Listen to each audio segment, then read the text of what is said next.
Carnival of Souls is the story of three teens who have to deal with the fallout from the witch-demon wars from several centuries ago. Another day in this All three teens are willing to kill or die for the things they believe in. Aya for the good of society, Caleb for freedom, and Mallory for family.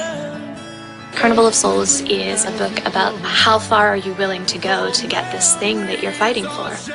So Aya, one of the main characters, is in the highest class, but she's a woman. Caleb, on the other hand, has different rights because he's male, but he's in the lowest class structure. So when you live in that kind of environment, you are forced at some point to ask the question of, how far am I willing to go? What am I willing to do to get out of where I am and to get into the future that I'm looking for?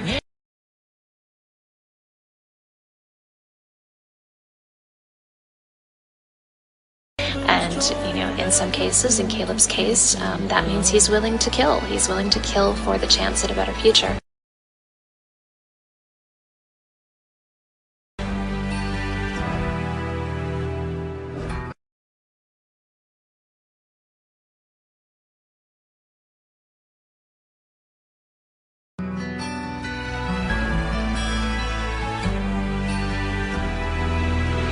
all the places I've been and things I've seen, a million stories that have made up a million shattered dreams.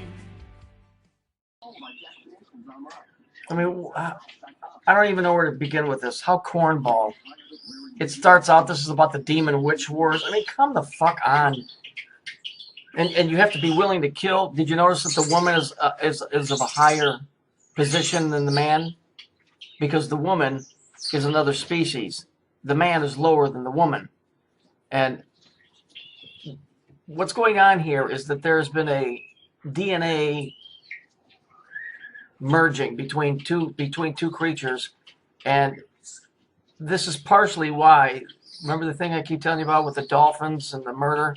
It's because it's their nature.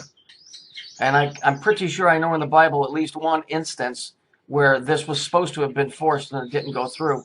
Now, of course, the Christians are going to scream and yell, but then again, the Christians are going to do that anyway. I believe in Jesus Christ, but I don't believe that the way the Bible is written is exactly the way it's supposed to be taken. Yes, I know. Oh, you're evil. The DNA manipulation has been going on since the beginning of time. There's something else down here. We know that in the Bible, the abyss, those are spiritual beings. But what about things up here?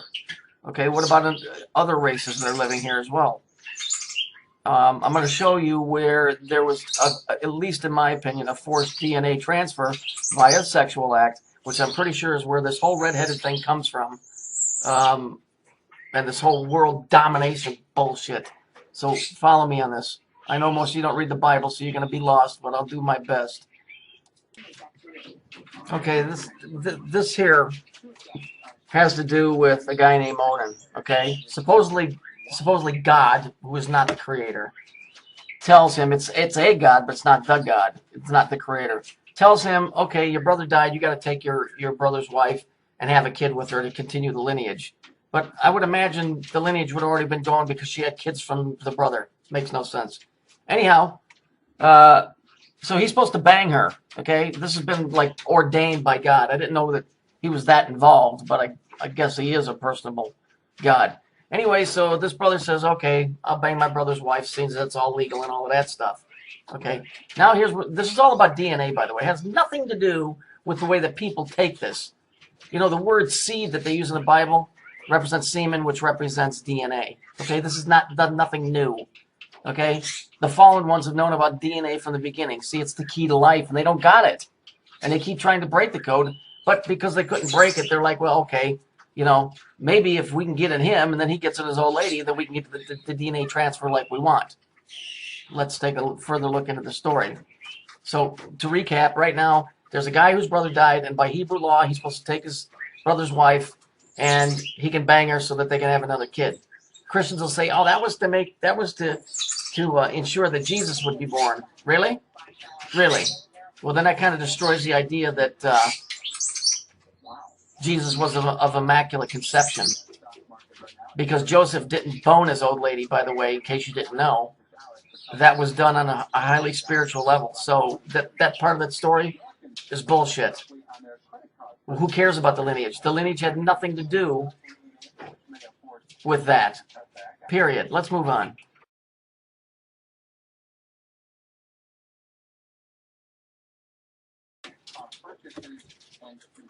Okay. So it just continues where the brother of the deceased would provide offspring to the childless widow to preserve the family line. Okay, my mistake. I guess they didn't have kids. Okay, see, I'm big enough to admit I made a mistake. But okay, so he's supposed to bang her. But I'm just trying to figure out did he not have a wife or something? Okay, well maybe not. Maybe they were just two singles. So basically, he's supposed to preserve this family line. Okay, and as I said, the Christians will tell you, well, that was to ensure that Jesus was be born. But Jesus, there was no sex involved with Jesus. So I don't understand this. This is complete ludicrous bullshit. It's about DNA. It's about one species forcing another species. These two were chosen to have sex to procreate something else other than what the story is telling you. And I'm about to show you why it gives itself away in the story. Okay, so here it says, however, when Onan had sex with Tamar, he disregarded this principle when he withdrew before climax and spilled his seed or semen on the ground. And since no child would be legally considered to be of his heir, in other words, he pulled out, and what happened? Come on, guys. Come on, and girls too. You know that this is the biggest problem when people are trying to go that route to keep from getting pregnant. And you're supposed to pull out, and a lot of times the guy doesn't, and then what do you get? You get it's called an unwanted pregnancy. Okay, so this guy, all of a sudden, only man in history ever getting a free piece of ass ordained by the Almighty, right? Gets self-conscious. He goes, I don't really like this idea. Come the fuck on. And so he pulls his dick out. Let's see what his reward is for not doing what he's told. Suspicious sounding story to me.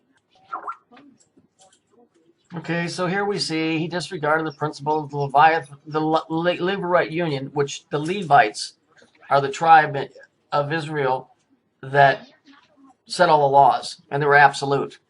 But Levirate is very close to Leviathan. Leviathan is the abyss. Okay, and the abyss is what? Well, now we're back to the Saturn thing again, because Saturn is what? He's black, and his laws are absolute. He's the god of authority. Okay. So anyway, God killed him for being wicked.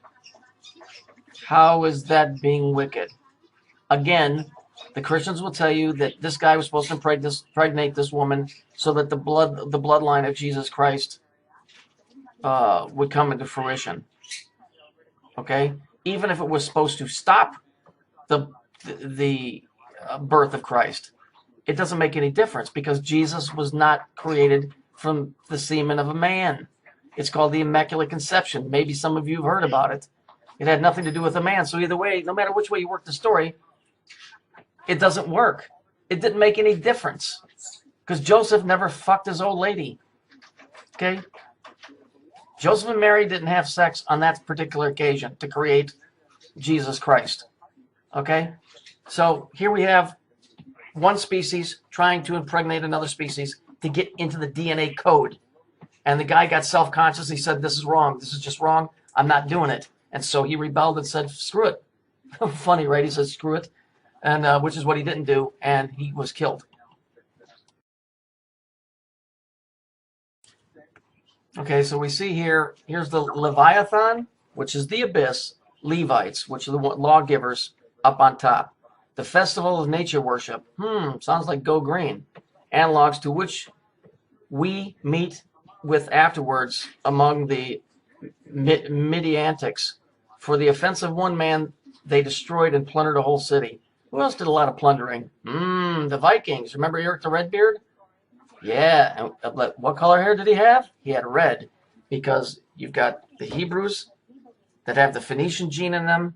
And then as it traveled to the UK, which I've already showed you in their song about Jerusalem in England, the DNA code was passed on over there, and that became the Vikings, and the Vikings came west to the Americas.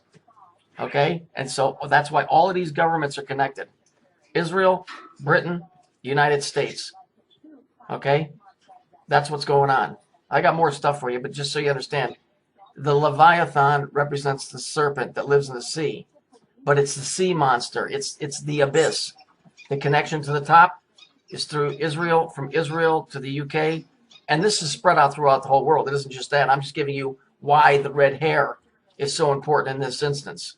And that doesn't mean that every red-headed person is evil, but there are those that make it well known, like the Queen and all of them with the red hair flipping around, that it is.